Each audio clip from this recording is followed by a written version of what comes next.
This is the Making Waves podcast, sponsored by Ripple Effect. We're here with Brent Hoffman, District 9, isn't it, Senator? Yes, sir. District 9. Thank you, Dave. Thank you for coming. Appreciate it. One of your initiatives that you're engaging in right now is term limits. I believe you're circulating a petition to get that on the ballot. Could you give us a little background on what the term limits are in South Dakota and the history of how we have the term limits right now? Sure, I would be happy to do that. Back in 1992, the voters, after being stymied in the legislature on several occasions, decided to bring forth an initiated constitutional amendment to place term limits on the ballot. That passed a resounding margin, as expected, but there was some verbiage in there. It basically says no legislator may serve more than 4 consecutive terms. Hence, the word consecutive is what jumps out at you. So what has happened over the years is that has been interpreted as long as you have a break in service, as long as you transfer from one chamber to another, you can resign and be reappointed. You could even conceivably resign with 1 day left and after you filed and then be elected. As long as you have that break in service, you can serve, according to the Attorney General, indefinitely, which means without limits by definition. So our term limits really aren't term limits at all in that sense, and the voters would like to see that changed, and that's what we're taking on. There has been efforts in the past to remove those term limits, haven't there? Very good. Interestingly, the legislature has never passed term limits upon themselves. In fact, to my knowledge and my research, on more than 60 occasions, various states have considered term limits in their state legislature. No term limits proposal limiting the terms, the power and influence of legislature has ever passed out of a legislature. Conversely, no initiated amendment or initiated measure on term limits, with a few complicated exceptions, has ever failed.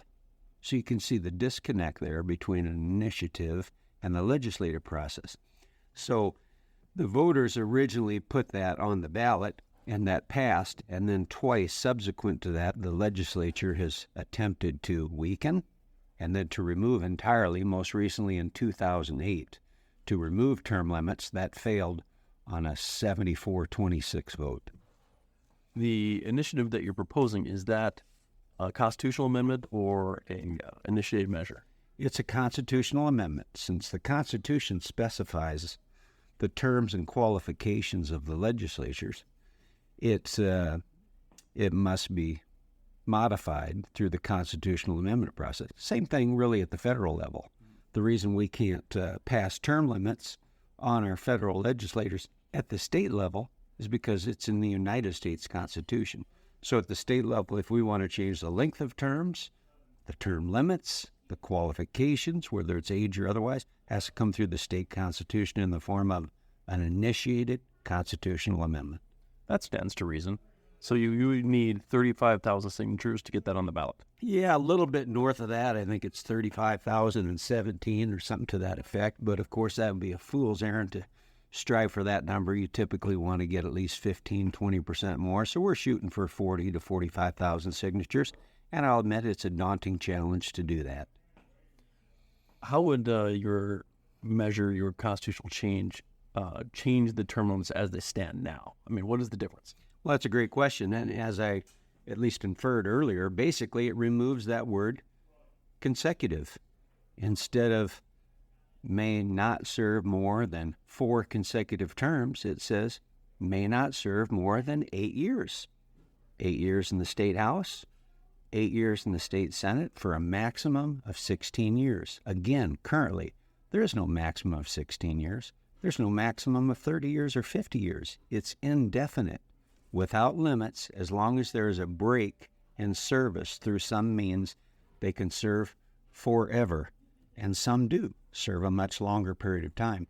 I'm confident that that actually was the original intent of the voters and understanding when they voted on term limits, is they thought that meant 8 years in the state house, 8 years in the state senate. So This proposal, we believe, is consistent with voters' intent. That's what I thought it was when I voted in 1992, was that the term limits was actual term limits. Just to be clarified, just to make it clear for our listeners, this would put the ballot initiative on the ballot so voters would vote on it next year in November. That's correct. In the general election of 2024, there will be a constitutional amendment for term limits and perhaps several other things as well. And our deadline to get those signatures that you mentioned is May of next year. Understand. Let's address some of the critiques or critics of this kind of measure. Some would say that in order putting these term limits in would reduce the experience of the legislature and the leadership, the experienced leadership of the legislature, and those people would be, basically forced out, and they would no longer be available to serve the people.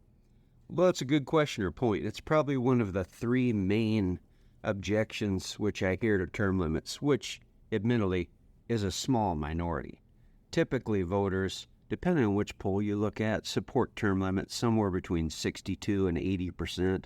My own personal poll in our district, when I visited with people privately, was 92%, believe it or not. So people do largely support term limits, the populace as a whole. Amongst legislators, amongst politicians, not so much. That's okay. That's understandable. But you have to get to the meat of what it means by experience. People who are elected to the state Senate and state House are not inexperienced people.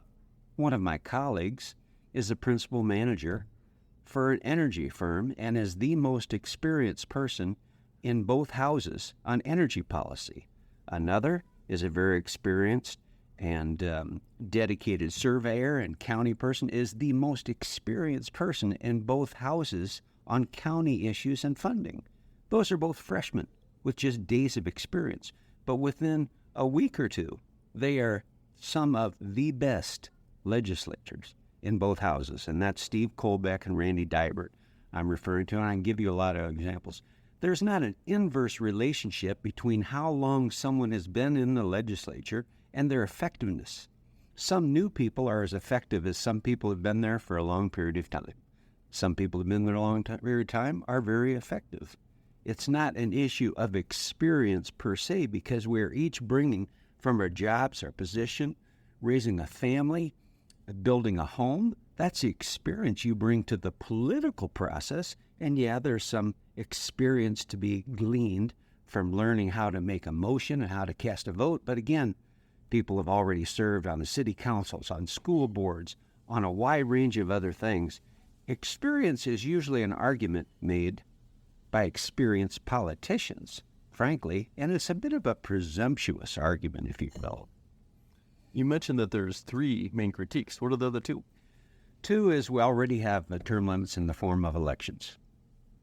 Well, how's that working out for you?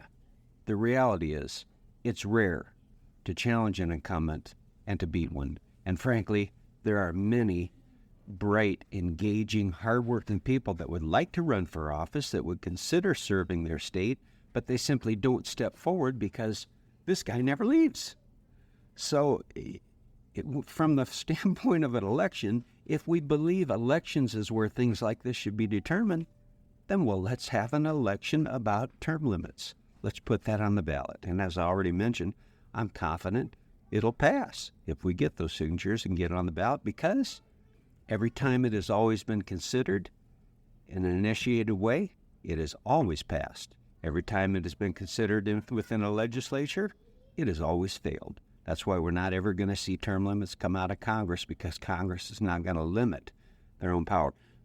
And then the third argument I hear in opposition to term limits, though generally that comes from politicians or from legislators, is that it weakens the legislature in comparison to the governor, for instance, limits those terms, limits their long-term influence. And I find that, again, a bit of a presumptuous argument.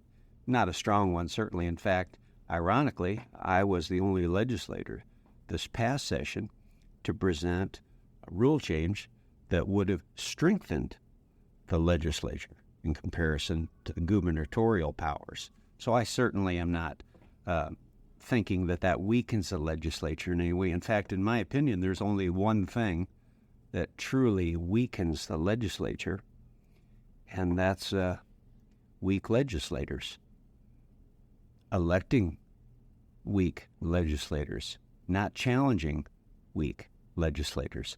We have some extraordinary legislators in our great state, but I think that we should be more focused on building more leaders rather than building more followers. That's what leadership really is, and we should be mentoring, training, and preparing people to replace us rather than remaining there endlessly. And so I think ultimately it strengthens the legislature. Now, how can our listeners get involved in helping you with this initiative? Well, I appreciate that question. They can contact you through the podcast and pass on my personal information. They can go to my website at brhoffman.com. They can contact me through the South Dakota legislature. But the way we've approached it is we put together a 35-district team of volunteers.